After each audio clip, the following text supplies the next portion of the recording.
Graça e paz, meus irmãos, tudo bem? Então, estamos iniciando mais um livro, o livro de Atos dos Apóstolos, e é importante a gente entender algumas coisas, né? Como nós temos proposto no nosso estudo, a gente entender quem escreveu, qual o propósito, o que a igreja estava vivendo naquele momento. Então, é importante para a gente absorver a quantidade de conhecimento daquilo que está sendo proposto pelo autor. Então, a gente já sabe que o livro de Atos dos Apóstolos também é escrito por Lucas, né? Como eu já falei sobre Lucas no Evangelho de Lucas.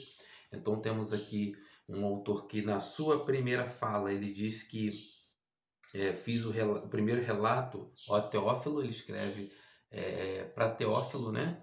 E ele diz acerca de tudo o que Jesus começou não só a fazer, mas também a ensinar. Então ele fala que ele fez o primeiro relato, e o primeiro relato é o evangelho do primeiro registro que ele já fez. Então alguns dizem Lucas Atos, né?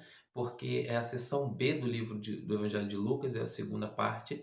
Então, para a gente entender melhor esse livro de Atos dos Apóstolos, é bom a gente perceber três palavras, que é ascensão, descida e expansão. Essas três palavras definem muito bem o livro de Atos, porque no versículo 11 do capítulo 1 fala de Jesus subindo, né? A ascensão de Jesus voltando ao seu lugar de origem.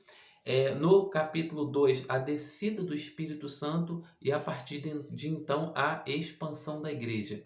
E o que é importante para a gente entender no livro de Atos é que o livro de Atos dos Apóstolos é um abrir-se de cortinas. Agora, os discípulos que foram preparados pelo seu mestre durante 3 anos, os discípulos que aprenderam e conviveram e viram, agora ele se abre a cortina do mundo para eles. E agora eles olham e eles ficam pasmos de ver quantas pessoas precisam do Cristo, quantas pessoas, um mundo sedento pela salvação. E aí surge então algo neles no capítulo 1. Como nós faremos isso? Como nós alcançaremos agora por nós mesmos? E aí Deus dá a resposta no capítulo 2 com a descida do Espírito Santo, porque é impossível que eles pudessem alcançar o mundo, seria impossível que eles fizessem algo e que pudesse transformar sem que um poder divino diretamente inserido em cada um deles. Então, até hoje, a igreja, todos nós dependemos da pessoa do Espírito Santo. Por isso que a Bíblia fala que o Espírito Santo é aquele que convence do pecado, da justiça e do juízo. Só através dele que há convencimento e expansão.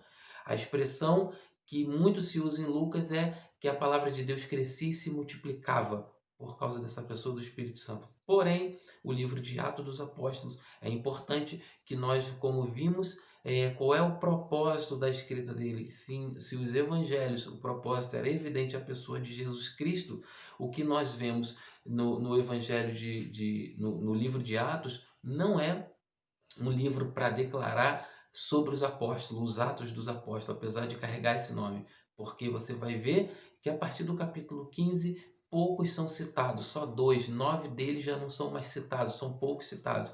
Também não é um livro para falar sobre os atos do Espírito Santo, apesar do Espírito Santo ser a pessoa fundamental no livro, em toda a Bíblia. Ele em 11 capítulos ele não é mencionado. É importante a gente entender qual é o propósito. O propósito é que Lucas ele quis explicar que havia a necessidade de uma emergência de uma comunhão religiosa mundial. Então a igreja sai, depois que o Cristo sobe, o espírito dessa igreja sai em direção ao mundo, com o objetivo de quebrar todas as barreiras que separam homem de homem e homem de Deus.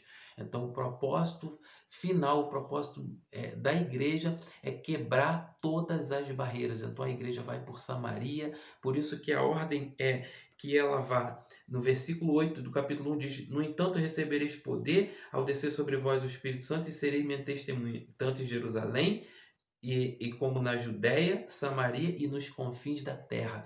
Então a igreja sai para ser testemunha, começando por Jerusalém, por isso que eles esperaram a descida do Espírito Santo, e ele sai por todo o mundo, quebrando barreira que havia entre homem e homem, barreira racial, barreira religiosa, todo tipo de barreira quebrada entre homem e homem e homem e Deus. Então eles tinham que propagar o amor tudo que eles ensinaram, sem dizer, isso aí não é judeu. Então nós vamos ver a igreja chegando em Samaria no capítulo 8, depois no capítulo 10, Deus tendo que fazer um milagre para Pedro receber aquele centurião, descendo um pano com animais mortos, mandando ele comer, matar e comer. Então, Deus quebrando a religiosidade, quebrando os preconceitos dentro dos próprios discípulos, para que eles pudessem não criar barreiras entre Deus e homens e entre homens e homens. Então, esse é o propósito do Evangelho, do livro de Atos.